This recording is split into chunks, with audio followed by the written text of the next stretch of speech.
bandeli ya semaine malamu na mabota na bino mbote Congo Kinshasa, Congo Brazzaville, partout dans le monde. Tofungola Mag FM pour na koyebisa bino que Madame Rosine Kamwanya, membre d'honneur ya Dynamique Julien Nyembo, oyo na mukuse babengaka DGN, akitaki kuna na commune ya Maluku na cadre ya mois de la femme pour na kosolola na ba mama ko sensibiliser bango elekaki ndenge nini. Alain pour na reportage.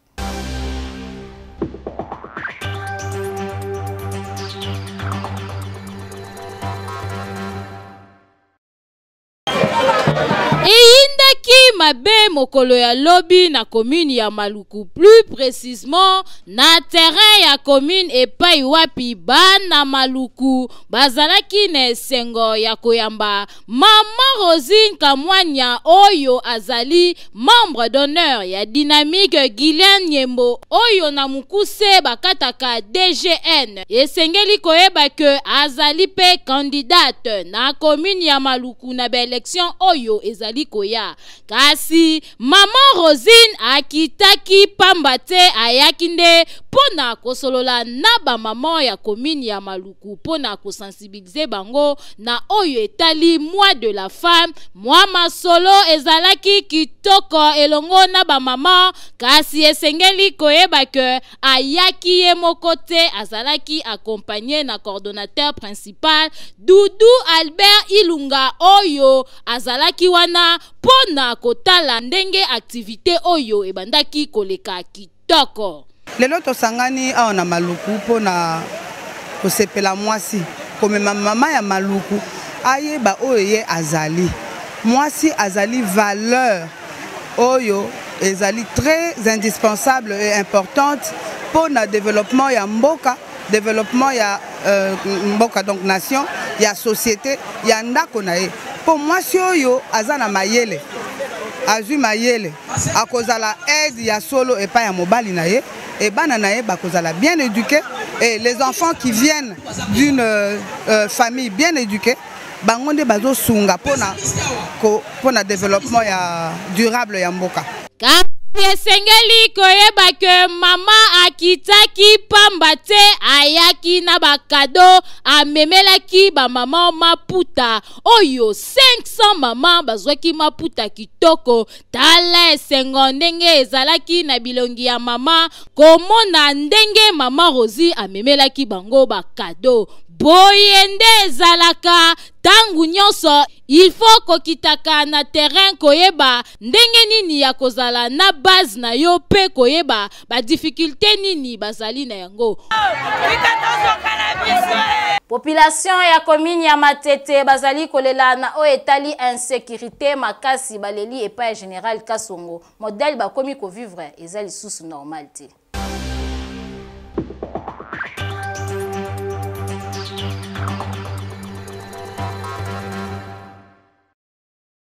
Population ya commune ya Matete, plus précisément na quartier Lokoro, bazali kolela po mikolo yo ba commune insécurité ya kosakanate, c'est-à-dire ba kuluna ba komi kotungisa bango makasi soki bakutani na yo na nzela ata babotoli yo biloko ya motuya oyo bango bazalaki nango besoin suka bako papa yo macheti tope bakati yo puis batiki yo oye komi kopesa pasi na population bayebite bakende kovanda bisika nini po la police bayebi déjà situation oyo kasi babetaka yango mama na kara bakendaki pe koyebisa bourgmestre kasi eloko moko te ezali kosalema boka bango ndenge balobaki na Matete sécurité na Matete et comme le rôle ne kaka équipe moko boyoni soit bato tinda bango soit bango moko tozo baté kuluna et comme sur niveau kutite akati cheti ndambu te comme que projet kuluna bango mosa mikolo kaka opération kata liboko bato kata kaka maboko bato kata maboko bakonza mboka bofongola misu na Matete tozo monda ngo na yo kaka masango ponga na sanga kopi libanda mais 2 jours dans moni penza que donc bakati mutu di boko penda boye donc bakati na tu nini babike mikolo bango ekomika ka bongo.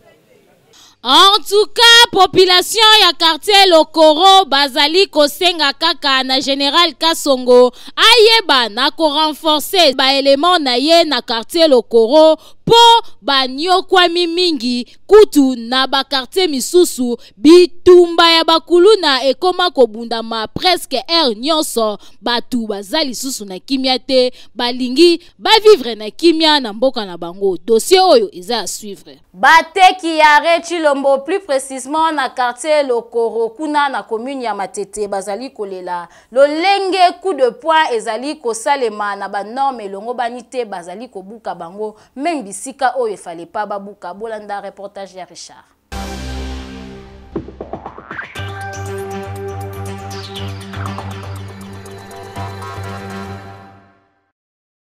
Bateki oyo batekaka na Rechilombo na commune ya Matete na quartier Lokoro bazali kolela lolenge coup de poing esalemaki na commune na bango na ndenge ya désordre, c'est-à-dire balobi que limite ya ba terrasse na bango ezali normal babima na principal te kasi ba comprena te ba gens ya l'état ba yakaka babandi kobuka balobi bazali kolandelela niveau ya caniveau alors que caniveau oyo bango baye kolandelela ezali caniveau oyo bango moko batongaka pona ba mai ya batol ya mvula ekitaka wana batiki caniveau ya liboso baye kolanda oya mibale alors que distance ezali ya 20 mètres mokoka. Bino moko boyoka ndenge balobaki na micro ya Mag FM.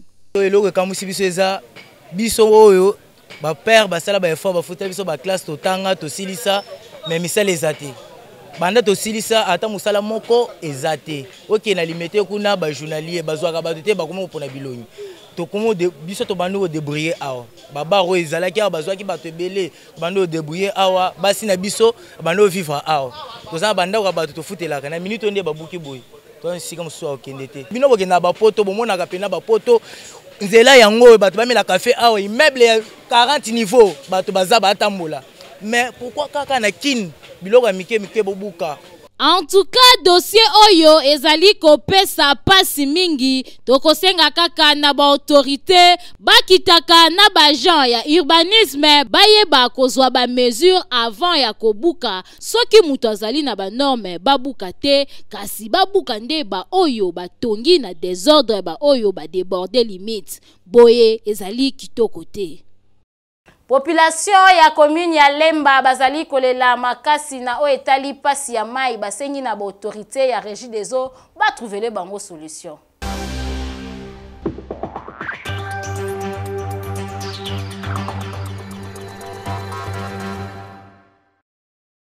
Awa tozwami na commune ya Lemba na quartier Foire bisika nini tokuti bayike bazali ko se plaindre na o etali bongo mai ya régie des eaux. Uta babanda misala ya nzela awa ba mai oyo bandaki kobima na ba pompe na bango esi ekatana ebimaka lisusu te tala esika bakoma kotokela mai yango na libulo esalema awa nde batu nyonso ya ndinga bakoma koya mutu na tour na ye kotoka mai kasi ndeko nanga ndimelanga awa na tongo ezalaka nde bitumba benda bika nani atoka mutu liboso nani azela tour kasi na yango nde bango balobi boye pasa mai bande koloba kutu te bande soki combien de mois mai ebimaka na mosusu te toza na pasi ya mai papa ko na misala oyo bazosala misala eza mabe te mboka bazobongisa mboka na biso soki basaleli biso makadambe wana ekozala bien mpo toza kotambola na bapotopoto banini lelo makadambe bazosala me nde eloko moko place oyo batimoli wana tio ya mai eza libanda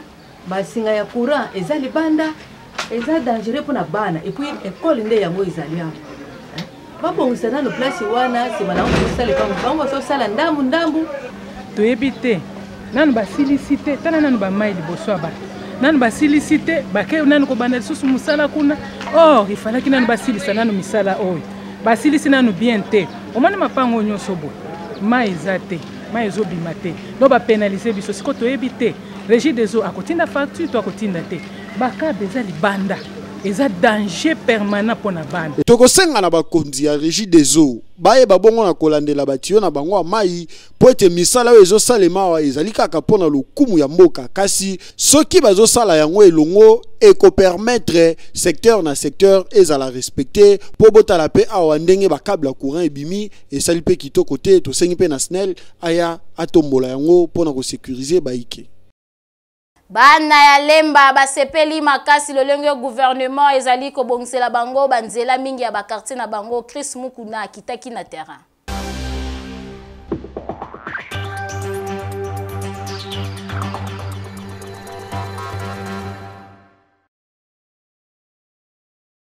Caméra ya Mag FM kitaki na commune ya Lemba kokende ko inspecter misala o ezali ko salema kuna bazali ko tonga bongo ba route secondaire na ba avenue mo ebele lokola Lwebo Lwange pe Lulwa awa tangu to komi sur place to moni musala ndenge ezali ko avancer kitoko basi batongi ba canalisation ya mai de part et d'autre côté mususu basi ba bwaki ba mabanga po ete ba bongo na ko planir surface ndenge bozali komona awa côté mususu pe camion oyo bwaka mai ezalaki déjà na pointe pe ezali ko arroser nzela po ete elemisa mabanga kasi côté mususu to mona ki lolenge nini nyonso déjà ici ekei normal pe tant d'approcher bana Lemba bango bazaki na sentiment pe balobi boy tout le temps mbula so ezobeta awa en tout cas to ba mapango ndio ezalaka inondé alors les kanti o bazu pona robongisa biso otela biso makadam na nzela to pesi vraiment merci ya solo za béton penza memeli biso béton ti liboso mapango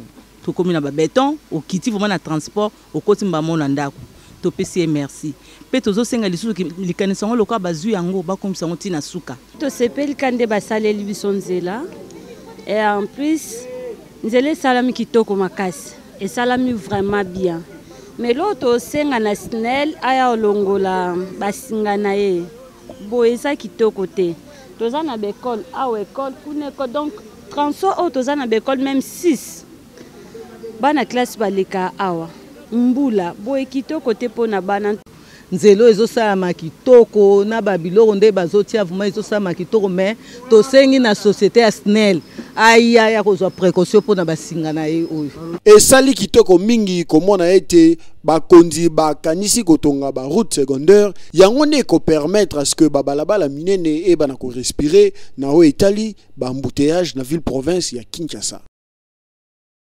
Centre hospitalier Dominique Leker et wana pona ko soigner ba maladie ya ndenge na ndenge komi tungisa malisusu te esika ya ko se faire soigner ezali kuna.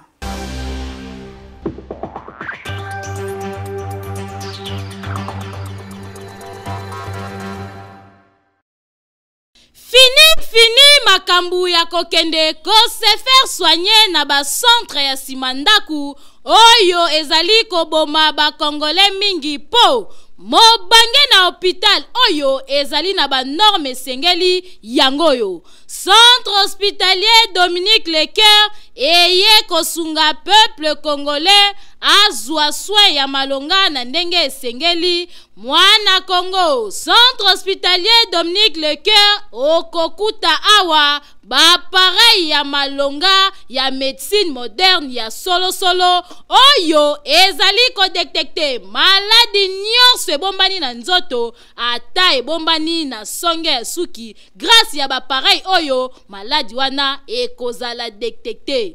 Awa bazali na laboratoire ya malonga kaka pona kosunga peuple congolais esengeli boyeba ke ba médecin oyo bazali ko traiter pe awa bazali ba médecin oyo batanga médecine na libanda ya mboka kasi baye ko pratiquer yango awa na République démocratique du Congo pona kosunga bandeko na bango bazwa soin ya malonga na ndenge esengeli na oyo etali prise en charge bomi tungisama te kokende libanda ya mboka na centre hospitalier Dominique Leker prise en charge ezali assurée et sengeli koyeba lisusu que centre hospitalier Dominique Leker ezali na ba service locaux la chirurgie, maternité, radiologie, kinésithérapie, échographie, endoscopie. Nyonso wana kaka po basunga peuple congolais ba patient na bango bazala bien traité.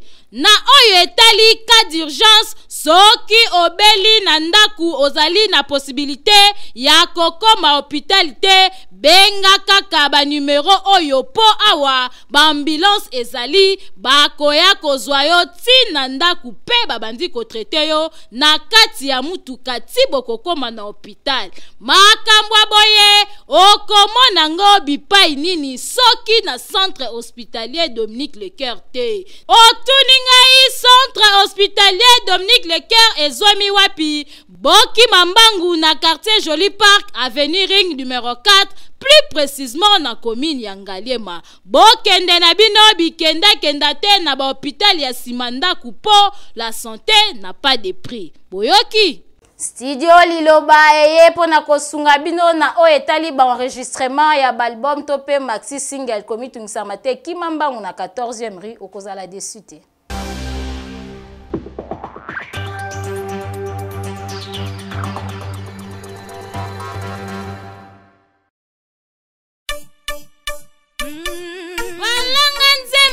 Bakolo kunga solution pona bino eye yo mutu ozali na besoin ya kobimisa album single maxi single Kimambangu na studio Liloba na 14e rue po kuna okokuta biloko ya mopaki, c'est-à-dire ba pareil ya kanda. Studio Liloba ezali na qualité ya kosakana te ebongo ba guitare ebongo ba micro okokutango esika mosusu te kaka na Studio Liloba.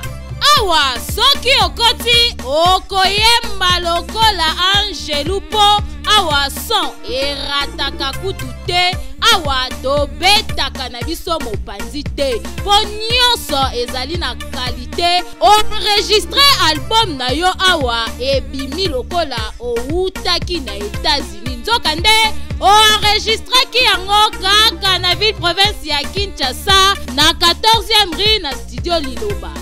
Awa ozali na tante ya kokende kosala mastering libanda po nyonso ezobeta mata na Studio Liloba. Kopanga na yo na oyo etali prite a cause ya ba appareil sophistiqué oyo ezali awa prix ezali nango abordable. Ofuti mbongo mukie kasi basaleli yo musala ya qualité. Oyoki Boki Mambangu na commune ya Limete na 14e rue industrielle numéro 23 na avenue Mulangi oza mobimba akei ezali na ndenge elongo bani. Oyoki boyebele Centre café ke eye na appareil oyo bango moko bazali kobenga prophète ezali ko détecter maladie nyonso oyo ebombama na nzoto. Yo muto wumeli na maladie Kimambangu nkunda maladie no ekomonana.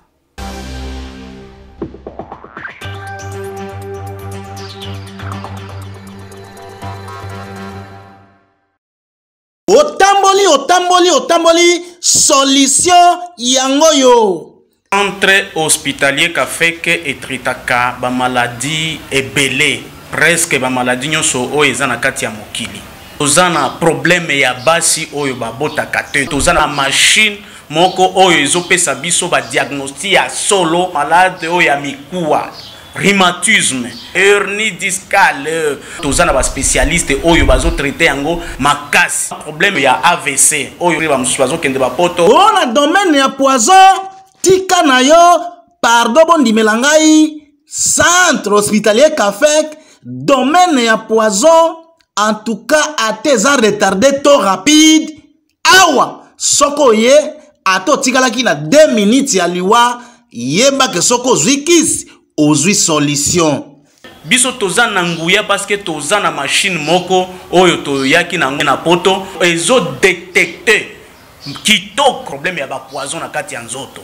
Ata eza ya ndenge nini et puis tango e détecter yango ezo talisa tant oyo esali na kati ya nzoto quantité eza ndenge nini na ndenge nini ya ko traiter. Lingaka oyeba ndenge nzoto na yo ezali kotambola to oyoka batikotaki ya mashine ya mundele ndenge aza kodetekte bamaladi nyonso yaka komona mashine oyo babengi prophète.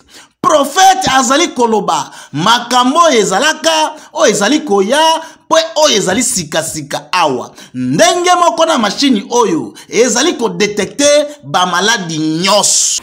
Okosenga te oyebisa médecin onongai nazobela boy te.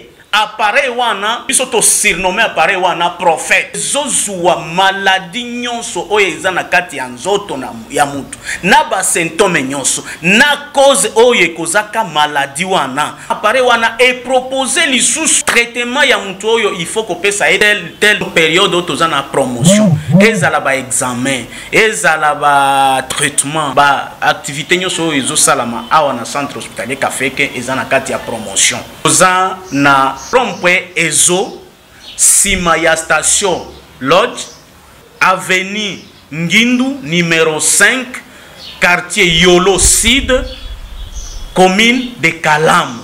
Numéro de téléphone nabiso 085 041 14 07. Seule université o ezali kotangisa kitoko ezali esmicom pe diplôme nango ezali na valeur ata libanda ya mboka.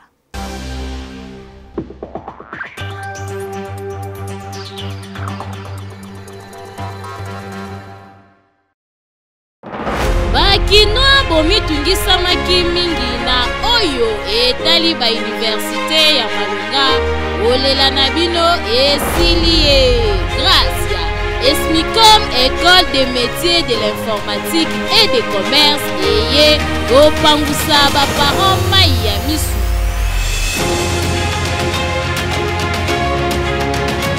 Awa, Okomi Tungisa Mate Pomwana, Akotanga, Lolenge et Lokobani, grâce à ba professeur Yamalonga, Oyo Bazali Awa, Bazali Kotangisa Kitoko, Ote ba point sexuellement transmissible, Ezalaka nango awate, Esengi, Mundu ya mwana, Esala, Po Amérité, Diplôme Oyo Kota Awa. Na oyo etali ba faculté Esmicom ebongisi ba faculté lokola programmation, comptabilité, télécommunication pe ba option misusu. Basal ezali bien équipé pe bien aéré côté munge bosana po ozotanga pe servo ezali kopema kimia. Welisa yo mutu osilisa classe bandakala kasi oyebaka esika nini ya kokende awako abakisi pe lisusu système ya LMD oyo ezalaka libanda ya mboka kasi okokuta yango na Esmicom. Otuningai ezwami wapi Kimambangu na première rue du Landos non loin ya Ashi okokuta Esmicom wana bakoyamba yo kitoko soit obengi na ba numéro oyo 089 52 42 819. Tokomi na suka ya Mag FM soki bosepelaki na édition ya lelo bopesa. Merci mingi na équipe technique pe rédactionnelle. Na sima caméra tozalaki na le plus doux Florent Okita yende mutu abendaki biso bilili kitoko makasi na montage. Tozalaki na Peta Francis côté régie tozalaki na Danda Cruz elongo na Detemu ya babandaki kolandela technique kitoko makasi. Kasi yambo toka bwana jamais tozangisa koloba maloba oyo eloba nango maître Billy Maloua Cléophas. Nul n'a le droit d'être heureux seul sur la terre. Nganabino tokutani mikolo ezali koya soki nzambe apesi biso bomo.